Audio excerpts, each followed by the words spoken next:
9 अगस्त 2024 India के कोलकाता शहर से एक न्यूज निकल कर आती है जो कि सबको हिलाकर रख देती है। ये न्यूज थी 31 इयर्स की एक फीमेल डॉक्टर की जो कि कोलकाता के RG Kar medical college and hospital से अपनी ट्रेनिंग कर रही होती है। इस न्यूज में बताया जाता है कि इस फीमेल डॉक्टर का किसी ने मर्डर कर दिया है और हैरानी की बात तो ये थी कि ये सब हॉस्पिटल प्रेमिसेस में हुआ था एंड वहाँ पर किसी को इसका पता तक नहीं चला। बट जब इस फीमेल डॉक्टर की पोस्टमार्टम रिपोर्ट्स आती हैं तो वो सुनकर सबके रोंगटे खड़े हो जाते हैं, क्योंकि ये सिर्फ एक मर्डर केस नहीं बल्कि एक केस भी था। इन पोस्टमार्टम रिपोर्ट से पता चलता है कि उन्हें गला घोटकर मारा गया था, जिसकी वजह से उनका थायराइड कार्टिलेज भी टूट गया था और उन्होंने अपने आप को बचाने की भी काफी कोशिश करी थी, क्योंकि उनकी पूरी बॉडी पर स्ट्रगलिंग मार्क्स थे। इवन उनके प्राइवेट पार्ट्स पर भी काफी सारे घाव मिले थे, जिससे पता चलता है कि ये काफी ब्रूटल केस था। तो आखिर क्या हुआ था उस रात ऐसा इस हॉस्पिटल प्रेमिसेस में, ब्रीफली बात करेंगे हम आज की इस वीडियो में।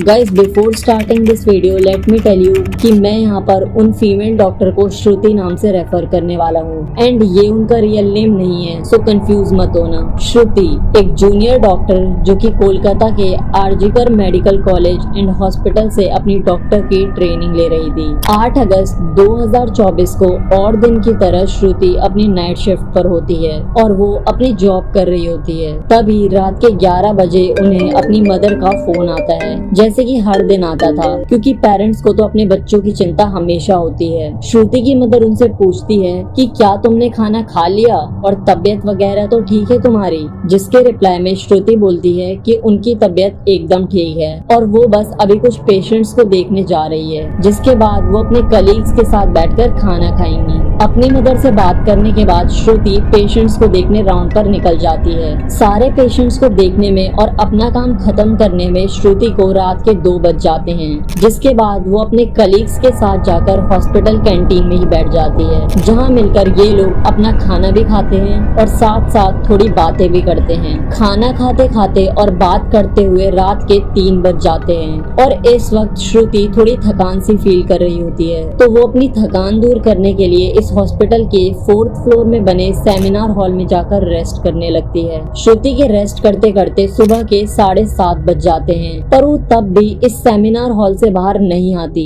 जो कि काफी ज्यादा अनयूजुअल था, क्योंकि श्रुति कभी भी आधे 1 घंटे से ज्यादा का ब्रेक नहीं लेती थी। हॉस्पिटल का एक वर्कर जो कि सुबह की शिफ्ट स्टार्ट होने से पहले हॉस्पिटल के सारे रूम्स को चेक कर रहा होता है और वो ऐसे ही सारे रूम्स को चेक करते हुए इस सेमिनार हॉल की तरफ आता है। जैसे ही वो सेमिनार हॉल के बाहर आकर उसका गेट खोलता है, उसके आंखों के सामने होता है एक भयानक नजारा, जिसे देखकर वो बहुत जोर से चीख पड़ता है। इस वर्कर की चीख सुनकर आसपास के लोग वहां इकट्ठा होने लगते हैं और देखते हैं कि इस सेमिनार हॉल के अंदर श्रुति की बॉडी बिना कपड़ों के पड़ी हुई है और उसके बॉडी पर कुछ ब्लड के निशान भी हैं। यहाँ खड़े सब लोगों के लिए ये ट्रॉमा से कम नहीं था, स्पेशली दूसरी फीमेल डॉक्टर्स एंड वर्कर्स के लिए, क्योंकि उन्होंने अपनी आंखों के सामने ऐसा नजारा पहली बार देखा था, वो भी हॉस्पिटल प्रेमिसेस के अंदर। श्रुति की बॉडी को देखकर आसपास खड़े सारे लोग उसे एक स्ट्रेचर पर लेटाते हैं और इमरजेंसी रूम में लेकर जाते हैं ताकि डॉक्टर्स उसकी कुछ हेल्प कर सके। काफी देर तक डॉक्टर्स के स्ट्रगल करने के बाद भी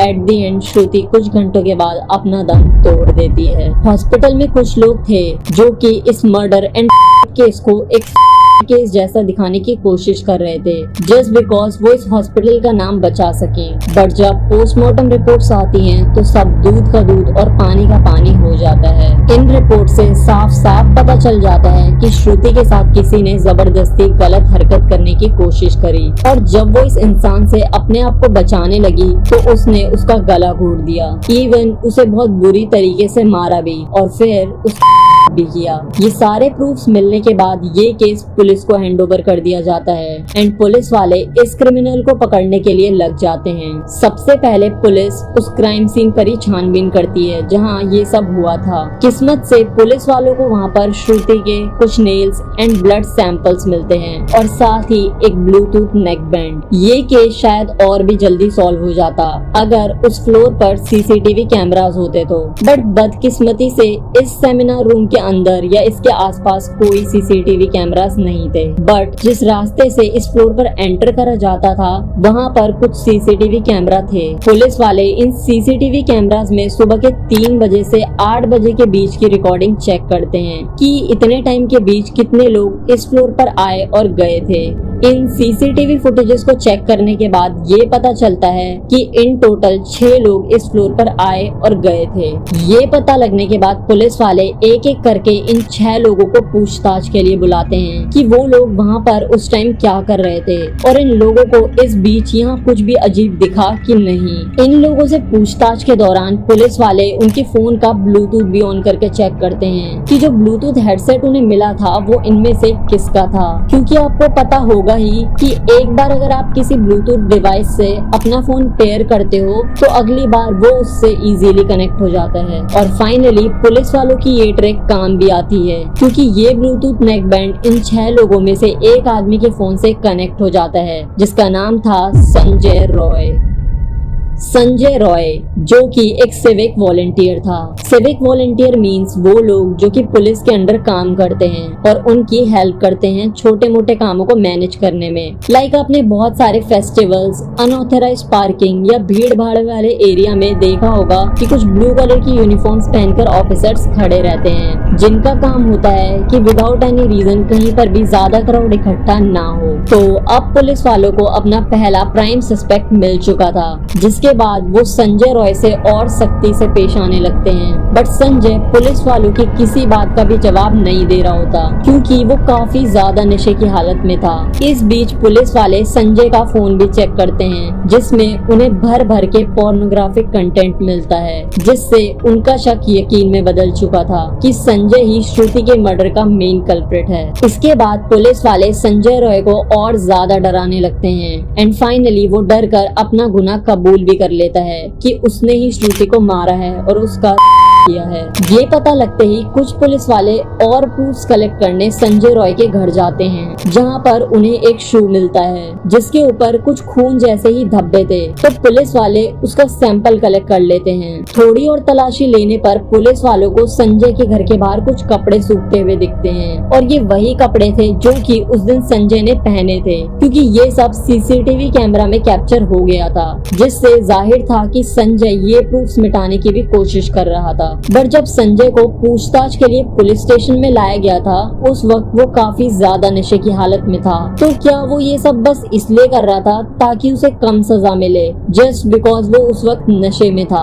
बाद में जब पुलिस वाले उस शू पर लगे ब्लड सैंपल्स को चेक करवाते हैं तो वो भी श्रुति के ब्लड से मैच हो जाता है, which was a solid proof against him. इन सारी रिपोर्ट्स एंड डिटेल्स को एक साथ कंबाइन करके पुलिस वालों को पता चलता है कि उस रात संजय रॉय काफी ज्यादा नशे की हालत में था और वो रात के 11 बजे हॉस्पिटल में एंटर करता है। संजय अक्सर उस हॉस्पिटल में नाइट शिफ्ट किया करता था, तो उसे यहाँ की काफी अच्छी नॉलेज भी थी कि कहाँ पर कैमरा है और कहाँ पर नहीं। तो वो आराम से इस हॉस्पिटल के 4th फ्लोर पर जाकर बैठ जाता है, क्योंकि वो नहीं चाहता था कि कोई उसे ज्यादा नशे की हालत में देखे, वरना वो अपनी जॉब से हाथ धो सकता था। 4th फ्लोर पर आते ही वो अपना आराम से सो जाता है। जब उसकी आँख खुलती है तब तक सुबह के 3 बज चुके थे। तभी संजय की नजर श्रुति पर पड़ती है, जो कि रेस्ट करने सेमिनार हॉल में जा रही थी। श्रुति को अकेला देखकर संजय के इरादे बिगड़ने लगते हैं। वो पहले काफी देर तक इस फ्लोर के चक्कर लगाने लगता है,